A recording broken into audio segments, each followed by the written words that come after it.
এপিসোডের শুরুতে আমরা একটা লাইটনিং চমকাতে দেখি আর স্ক্রিনে লেখা আসে omniscient readers view point stage 3 এর প্রভাব শেষ হয়েছে। কিং অফ নো কিলিং এর প্রিভিলেজেস রেস্টোর করা হয়েছে। আপনার বডিটাকে আবারও রিসারেক্ট করা হচ্ছে।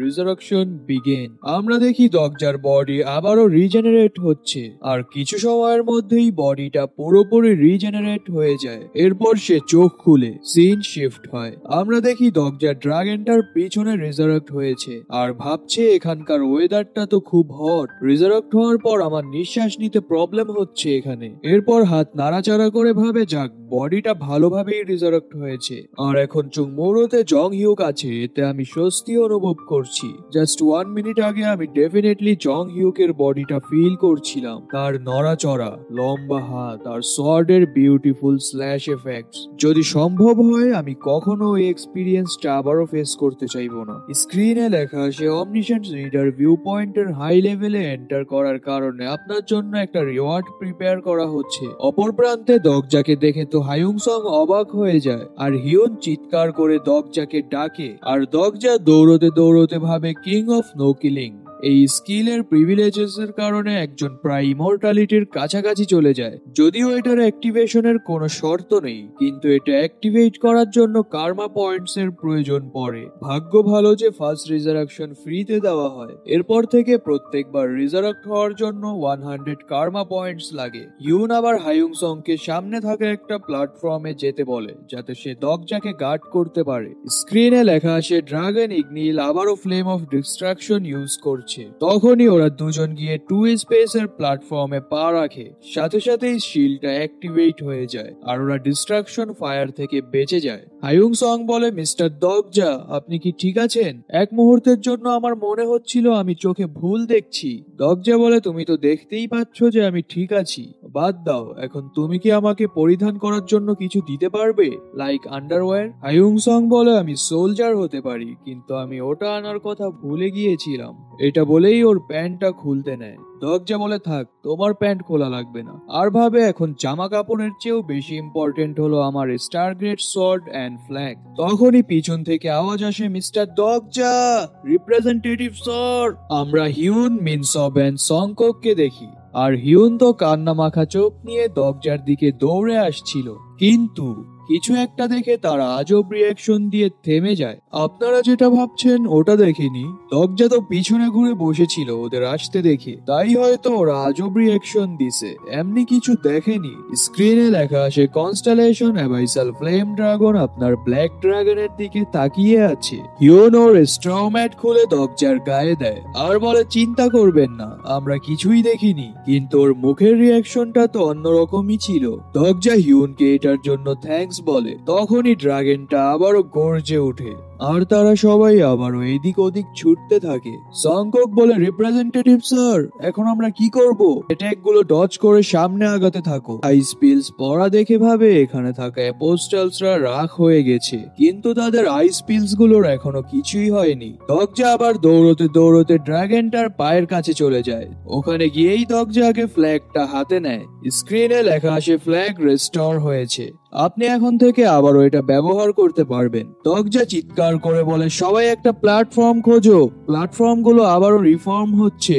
ওরা 5 স্পেসের একটা প্ল্যাটফর্ম পেয়ে যায়। তখনই ড্রাগনটা আবারও ফ্লেম অ্যাটাক করে দেয় আর শিল্ডের কারণে তারা বেঁচে যায়। এগুলো দেখে আবার ইন্টারমিডিয়েট ডোকাবির গান জ্বলে। তাই সে বলে, তোমরা তো দেখছি ওর বিরুদ্ধে ভালোই হোল্ড করছো, কিন্তু তোমাদের এই লাক কতক্ষণ টিকবে? স্ক্রিনে লেখা আসে অ্যাবসলিউট শিল্ড ডিঅ্যাক্টিভেট করা হয়েছে। দগজা বলে, এখন তাহলে এর সাথে আমাদের ফাইটই করতে হবে। সবাই এদিক ওদিক ছুটে যাও আর তোমাদের আশেপাশে আইসিয়ান পিলস পড়া দেখলে শিওরলি সবাই একটা করে উঠিয়ে নিও। সবাই গিয়ে একটা করে পিলস তুলে নেয়। স্ক্রিনে লেখা আসে 4100 কয়েন ইনভেস্ট করে মানা লেভেল 16 থেকে 26 করা হয়েছে। ঠিক আছে তাহলে, এটা বলেই একটা আইসিয়ান পিল খেয়ে নেয়। এতে সাময়িক সময়ের জন্য ওর কাছে আইস অ্যাট্রিবিউট চলে আসে আর ভাবে, অমনিশন রিডার ভিউ পয়েন্ট কি আমাকে এর দুর্বল স্পটস দেখাবে না? বাই দ্য ওয়ে, এখানে তো একটা রিওয়ার্ড থাকার কথা ছিল। স্ক্রিনে লেখা আসে স্কিল অমনিশন রিডার্স ভিউ পয়েন্ট এখনো অ্যাক্টিভ আছে আর ভিউ পয়েন্ট স্টেজ 3 ব্যবহার করায় আপনি একটি রিওয়ার্ড পেয়েছেন। আপনি প্রথম ব্যক্তি হিসেবে প্রোটাগনিস্টকে এক্সপিরিয়েন্সড করেছেন। আপনি এখন প্রোটাগনিস্ট জং হিউকের যে কোনো একটা স্কিল চুজ করতে পারবেন। এটা দেখে তো দগজা অবাক হয়ে যায় আর বলে, কি আমি জং হিউকের একটা স্কিল যা আমার পছন্দ তা চুজ করতে পারবো? তো দগজা তো এগুলো ভাবায় ব্যস্ত ছিল। তখনই ড্রাগনটা দগজার পিছে চলে আসে আর একটা বাইট করতেই যাবে, তার আগে হিউন দৌড়ে এসে দগজাকে নিয়ে একটা লং স্লাইড করে। দগজা উঠে দেখে স্ক্রিনে অপশনস শো করছিল, আপনি এই লিস্ট থেকে যে কোনো একটা স্কিল চুজ করতে পারবেন। দগজা ভাবে, ওহ এখানে তো অপশনসও শো করছে। আমরা দেখি স্ক্রিনে 3টা অপশন শো করছিল, 1 cold resistance, 2 flame resistance, 3 light detection. দগজা ভাবে, শিট, আমি আগেই ভেবেছিলাম এরকম কিছু একটা হবে, কারণ তারা কখনোই রিগ্রেসর বা হেভি সেলফ ডিফেন্সের মতো পাওয়ারফুল স্কিলস রিওয়ার্ড হিসেবে দিবে না। এই লিস্টে শুধুমাত্র লাইট ডিটেকশন স্কিলটাই আমার ভালো লেগেছে, কিন্তু ফ্লেম রেজিস্ট্যান্স নেওয়াটা এখন অবভিয়াস চয়েস। ড্যাম ইট, আমি লেসার ড্রাগন সম্পর্কে নোভেলে কি পড়েছিলাম? স্ক্রিনে লেখা আসে আপনার এক্সক্লুসিভ স্কিলের প্রভাবে আপনার রিডিং মেমোরিটাকে শার্প করে দেওয়া হয়েছে। আমরা দেখি কিছু সময়ের মধ্যেই দগজা লেসার ড্রাগন সম্পর্কে ইনফরমেশন কালেক্ট করে নেয় আর চোখ খুলে বলে, অবটেইন কোল্ড রেজিস্ট্যান্স। স্ক্রিনে লেখা আসে আপনি স্কিল কোল্ড রেজিস্ট্যান্স পেয়েছেন। তখনই দগজা সবাইকে ডাকে আর বলে, তোমাদের আইসিয়ান পিলস গুলো তো এখনো খাওনি, ওগুলো আমাকে দাও। আমরা দেখি মিনসব বেচারা পিলটা খেতেই যাবে, দগজা চেঁচিয়ে বলে, তোমরা দুজনও পিলস গুলো দাও। আর দগজা টোটাল 5টা পিলস কালেক্ট করে সবগুলো একসাথে খেয়ে নেয়। স্ক্রিনে লেখা আসে, এক্সট্রিম ফ্রিজিং চিল আপনার হার্টে বইছে, আপনি এখন থেকে 200% বেশি আইস ড্যামেজ ডিল করতে পারবেন। আমরা দেখি এক্সট্রিম আইস পাওয়ারের প্রভাবে দগজার চারিপাশ সহ বডিও জমতে শুরু করে। স্ক্রিনে লেখা আসে, স্কিল কোল্ড রেজিস্ট্যান্স আপনাকে প্রোটেক্ট করছে। এরপর দগজা তার শর্ট বের করে সবাইকে পিছু হটতে বলে। Blade of faith and chilling ice এর প্রভাবে শর্টের ডার্ক অ্যাট্রিবিউট অন হয়ে যায়। এরপর skill song of shorts activate করে ফাইট করার জন্য রেডি হয়ে যায়। তখনই ড্রাগনটাও গর্জে উঠে আর দ্রুত গতিতে দগজার দিকে আগাতে থাকে। আমরা দেখি ড্রাগনের গায়ে একটা রেড লাইট ভাসছিল। এতে দগজা বুঝে যায় যে ওটাই ড্রাগনটার উইক স্পট আর ভাবে, এটা তো চিটিং। কনস্টেলেশন মারটাইম অ্যাডমিরাল আমাকে ড্রাগনটার উইক স্পটস দেখাচ্ছে। এটা বলেই ড্রাগনটার উপর জাম্প করে তার উপরে উঠে যায় আর তার সর্ডের ফুল ফোর্স দিয়ে ড্রাগনটার উইক স্পটে হিট করে। এতে ড্রাগনটাও ব্যথায় গর্জে উঠে আর আবারও flame of distraction energy gather করতে থাকে। আমাকে এটা 1 স্ট্রাইকেই শেষ করতে হবে, কজ বর্তমানে আমার টিম মেম্বার্সরা 5 স্পেসের প্ল্যাটফর্মে আছে, কিন্তু পরের বার যদি তা রিফর্ম হয়ে 4, 3 বা 6 লেখা আসে, তাহলে তো তাদের মধ্যে কেউ না কেউ মারা পড়বে, যা আমি কখনোই চাইবো না। এটা বলেই ড্রাগনটার উপরে আবারও জাম্প করে দেয় আর জং হিউকের শট আনলিশ করার দৃশ্যটা ভাবে। আর জং হিউক যেভাবে শট চালিয়েছিল সেম ওয়েতে সেও ড্রাগনটার উপর শট চালিয়ে দেয়। এতে ড্রাগনটা হাইলি ইনজার্ড হয়ে যায়। দগজার সাথে সাথেই এক্সট্রিম ফোর্স নিয়ে আবারও একটা স্ল্যাশ করে। এতে ড্রাগনটার ঘাড়ে আইস জমে সে আরো বেশি ইনজার্ড হয়ে যায় আর দগজা এক সাইডে জাম্প করে আর হাঁপাতে হাঁপাতে ভাবে, আমি কি তাকে ডাউন করতে সক্ষম হয়েছি? তখনই ড্রাগনটা তার লেজ দিয়ে একটা হিট করে আর এর ফোর্স এতটাই ছিল যে দগজা ব্যাডলি ইনজার্ড হয়ে দূরে ছিটকে পড়ে আর ভাবে, 1 সেকেন্ডের জন্য আমার মনে হচ্ছিল যে আমি আবারও মারা পড়ব। যদি আমি এই গল্পের হিরো হতাম তাহলে আমি ড্রাগনটাকে জাস্ট 1 হিটেই মেরে ফেলতে পারতাম। এরপর দগজা আবারও উঠে একটা জাম্প করে আর তার শটটা এক্সট্রিম ফোর্স নিয়ে ছুঁড়ে মারে, যা গিয়ে সোজা ড্রাগনটার হার্টে লাগে আর ড্রাগনটার হার্ট বরফে জমতে শুরু করে। আইস অ্যাট্রিবিউটের পাওয়ারস 200% হওয়ার সাথে সাথেই ড্রাগনটা জমতে শুরু করে আর দগজা ভাবে, এটা আমার গর্ব যে আমি একজন এক্সপিরিয়েন্স রিডার। স্ক্রিনে লেখা আসে, আপনি প্রথম যে লেসার ড্রাগন ইগনিলকে হারিয়েছেন। সিন সেওলের ডোকাবি ব্রাঞ্চে শিফট হয়, যেখানে branch head scenario materials and character information সম্পর্কে পড়ছিল। ওখানে জং হিউকের ইনফরমেশন দেখে ভাবে, বুঝলাম না হায়ার অপসরা এই রিগ্রেসরকে ফ্রিলি যেখানে খুশি সেখানে যেতে দিচ্ছে কেন, আর তার আন্ডারে থাকা ডোকাবিদেরকে ঝাড়ি দিয়ে বলে, তোমরা কি করছো বুঝলাম না, তোমরা থাকা অবস্থায়ও সিনারিও গুলো এত আনস্টেবল ভাবে যাচ্ছে কেন। সিন আবারও দগজার দিকে শিফট হয়, সে ড্রাগনটার উপর থেকে নিচে চলে আসে। স্ক্রিনে লেখা আসে, আপনি একটি ইম্পসিবল অ্যাচিভমেন্ট কমপ্লিট করেছেন, তাই রিওয়ার্ড সেটেলমেন্ট করতে কিছু টাইম লাগবে। আমরা দরজার হাতে একটা আইটেম দেখি যা সে ড্রাগনটার হার্টের ভেতর থেকে বের করেছিল। Item grade 5 dragon species score. তখনই হিউন এসে দরজাকে সজোরে ধাক্কা দেয় আর বলে, ওয়াও মিস্টার দরজা, আপনার ক্যারেক্টারটা কি সবসময়ই এরকম ছিল? আমরা তো মনে করেছিলাম আপনি মারা গেছেন। দরজা বলে, তুমি যদি আমাকে আরেকবার এভাবে ধাক্কা দাও তাহলে আমি শিওর মারা পড়বো। স্ক্রিনে লেখা আসে বড় সংখ্যায় কনস্টেলেশনসরা আপনার পারফরমেন্স দেখে ইমপ্রেসড। কনস্টেলেশন সেক্রেটারি প্লাটার আপনার স্ট্র্যাটেজি দেখে কিউরিয়াস। কনস্টেলেশন জাজ অফ ফায়ার আপনাকে বাহবা দিচ্ছে। এরকম লেখা মেসেজ একের পর একটা আসতেই থাকে। শেষে লেখা আসে 20,000 কয়েন্স স্পন্সর পেয়েছেন। ওপাশ থেকে হিউন কান্না মাখা চোখ নিয়ে বলে, আপনি এরকম ব্যবহার করছিলেন কেন? যদি আপনি আসলেই মারা যেতেন? দরজা বলে, আমি তো ঠিক আছি এখন। এটা শুনে হিউন আবারও দরজার পিছে একটা ঝাঁটা মারে। দরজা বলে, এমনি ড্রাগনটার সাথে ফাইট করে আমার স্ট্যামিনা লো হয়ে আছে। সেম ওয়েতে যদি আরেকবার হিট করো তাহলে আমি সত্যি আবারও মারা যাব। হিউন বলে, কিন্তু তুমি তো মরার পরও বেঁচে যাও। দরজা বলে, রিসারেকশন এটা শুধুমাত্র একটা প্রিভিলেজ। বিষয়টা এরকম না যে আমি ইনফিনাইট টাইম রিসারেক্ট হতে পারবো। প্রত্যেক 100 পিপলসকে বাঁচানোর পর 100 কার্মা পয়েন্টস হবে। এতে আমি একবার রিসারেক্ট হতে পারবো। হিউন বলে, তাহলে তো এখন থেকে আপনাকে মানুষদের বাঁচানোর উপর বেশি ফোকাস দিতে হবে। আর চিন্তা করবেন না, আপনার জন্য খারাপ লোকেদের আমি মেরে ফেলবো। এরপর দরজা মিনসবদের বলে, আমার জং হিউকের ছদ্মবেশ ধরে থাকাটা এখানেই শেষ হলো।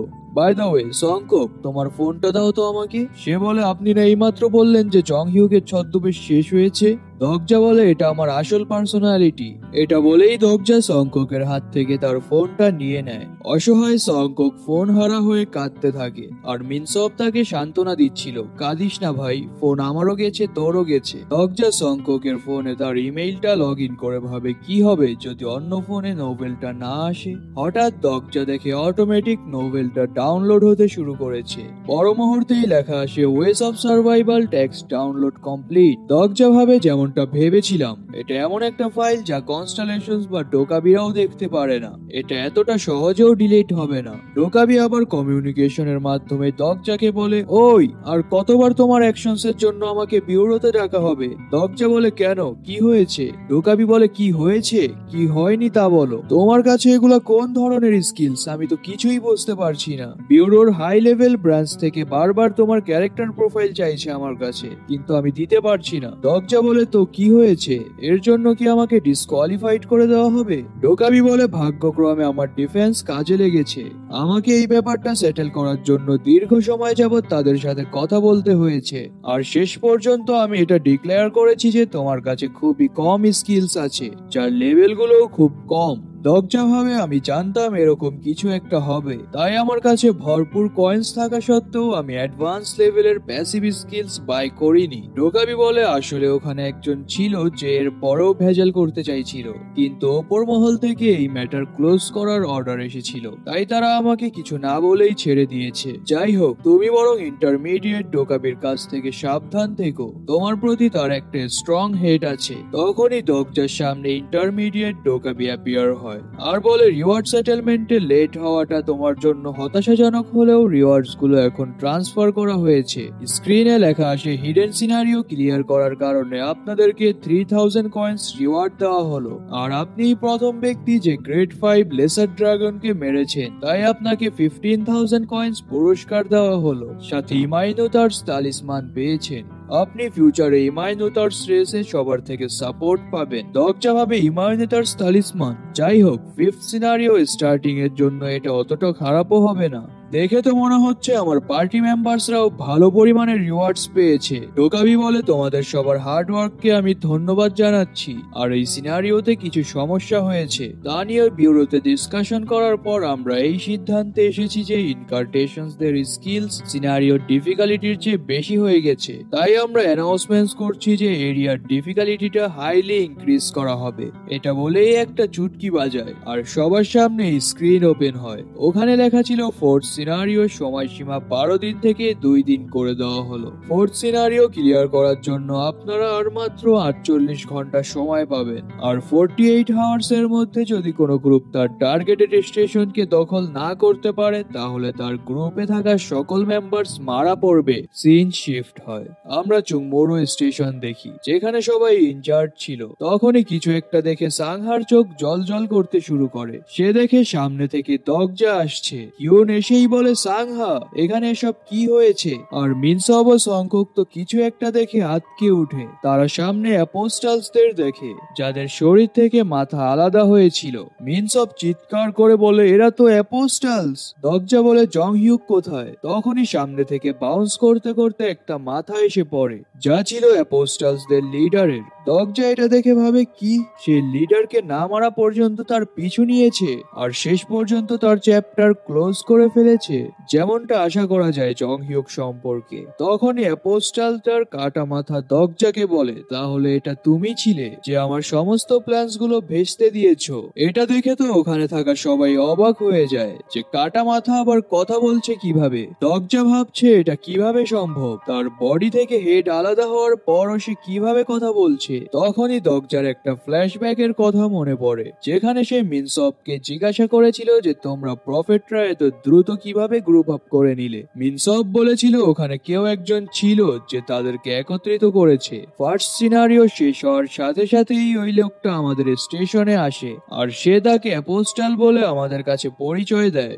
আর বলে সে গ্রেট রিভিলেশনসটা শেষ পর্যন্ত পড়েছে আর সে প্রফেটদেরকে তার আন্ডারে নিচ্ছে। আর আমি তো এটাও শুনেছিলাম যে সে নাকি একই সময় আলাদা আলাদা স্টেশনে প্রফেটসদের সাথে কথা বলছিল আর গ্রুপ আপ করছিল, তাই আমরা তাকে ফার্স্ট অ্যাপোস্টাল বলে ডাকি। দগজা ভাবে এটা কিভাবে সম্ভব, এরকম স্কিলসও থাকতে পারে কেউর কাছে, এটা আমি কখনো ভাবিও নি। এমনকি তার ক্ষতস্থান থেকে ব্লাডও ঝরছে না। অ্যাপোস্টাল দগজাকে বলে, ওয়াও আমি আসলেই তোমার প্রতি ইমপ্রেসড, তুমি তো শুধু জং হিউকের ছদ্মবেশী ধরনি, সাথে অ্যাপোস্টালসদেরও লেসার ড্রাগনকেও হারিয়েছো, তোমার আসল পরিচয় কি? দগজাও নিচে এসে বলে, কে তুমি? আর ভাবে একজন মানুষ একই সময়ে সিনারিও ব্যারিয়ার ভেদ করে আলাদা আলাদা স্টেশনসে গিয়ে গেট অফসদের কালেক্ট করছিল। এর মানে তাহলে একটাই যে তার কাছে অ্যাভাটার স্টিগমা আছে যার সাহায্যে সে ক্লোনস ক্রিয়েট করতে পারে। পুরো ওয়েস অফ সার্ভাইভালের ওয়ার্ল্ডেও এই স্টিগমাটা জাস্ট কিছু লোকের কাছেই ছিল। আর দগজা একেবারে ওর কাছে গিয়ে বলে, তুমি তাহলে একজন লেখক। এটা শুনে তো অ্যাপোস্টাল চমকে যায়। তো এরই সাথে এই এপিসোডটা এখানেই শেষ হয়ে যায়।